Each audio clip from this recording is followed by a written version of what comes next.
As provas de um crime geralmente são coletadas por meio do trabalho de perícia. São detalhes, ferimentos, marcas, locais, tudo precisa passar por uma análise minuciosa para que então o perito elabore um laudo que vai dizer o que realmente aconteceu.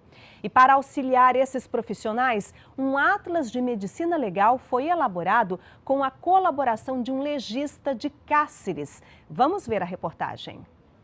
Acidentes, ataques de animais, agressões, assassinatos, todo tipo de violência contra a pessoa deixa provas e elas são muito importantes para se chegar à realidade, para identificar verdadeiros culpados em processos criminais. Através da perícia, se prova a materialidade do crime, ou seja, se o crime realmente ocorreu e quais as circunstâncias que envolvem esse fato criminoso. É uma prova imprescindível para que um magistrado possa realmente aplicar a pena adequada e também é de grande valia para a classificação ideal do crime. Sem essa ferramenta, tudo pode mudar em uma investigação ou julgamento. No caso de desaparecimento de vestígios, a lei prevê a possibilidade de outros meios de prova, ou seja, através de testemunhas, o magistrado vai ter que se utilizar desses outros meios de provas para aplicar uma sentença. É claro que um exame que não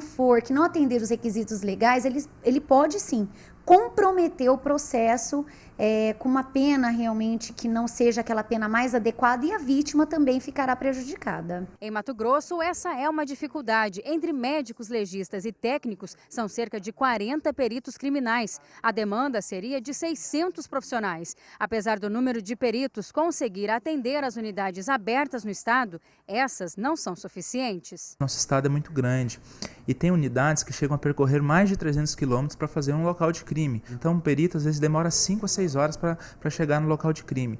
Então, né, o Estado deve abrir novas unidades e para essas novas unidades ele vai precisar de mais pessoal. Mas esse é um problema nacional. No Brasil, 80% dos municípios com menos de 50 mil habitantes não têm médico legista. Nesses casos, médicos de outras especialidades são intimados pela Justiça para atuarem como peritos. Dr. Manuel Campos Neto, que mora em Cáceres há 34 anos, sabe bem disso. Quando chegou aqui, era só ortopedista. Era só ortopedista. A medicina legal aconteceu a partir de 1992.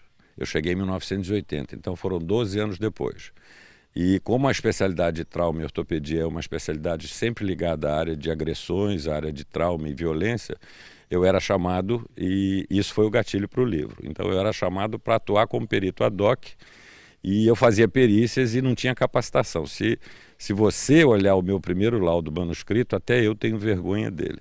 O médico, que também é escritor, acredita que este Atlas de Medicina Legal pode ajudar em investigações. Ele participou da elaboração do material, que é o primeiro em 2 volumes no Brasil. Tem mais de 5 mil fotos e estudo aprofundado sobre 30 tipos de casos. São para profissionais que nunca viram e passarão a ter uma ferramenta na mão e provavelmente farão laudos de melhor qualidade e, a partir daí, não cometerão a injustiça de prender o inocente ou soltar o culpado. Um deles aconteceu em 2010. O estudante mineiro de 17 anos, João Vitor Braz, passeava com a família no Pantanal quando foi atacado por uma onça. O jovem teve traumatismo craniano. Apesar dos ferimentos, João Vitor sobreviveu.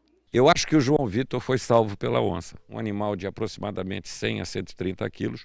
Se projetou em 2,5 metros sobre a água e mordeu ele e atingiu ele no ombro esquerdo. No impacto, como o barco não estava estável, os dois caíram dentro d'água e sumiram na corredeira. 20, 30 segundos depois, a onça aparece na superfície, trazendo o João Vitor preso pelo crânio, com a boca mordendo o crânio. E as lesões que eu coloco no livro são compatíveis com as marcas deixadas pela presa desse tipo de predador.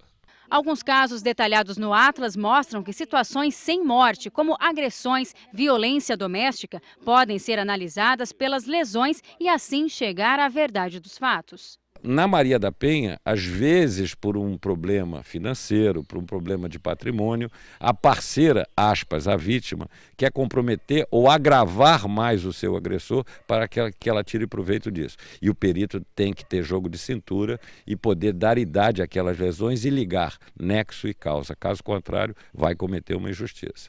Nós costumamos dizer que a perícia é fundamental porque ela retrata a realidade dos fatos, a verdade do que realmente ocorreu.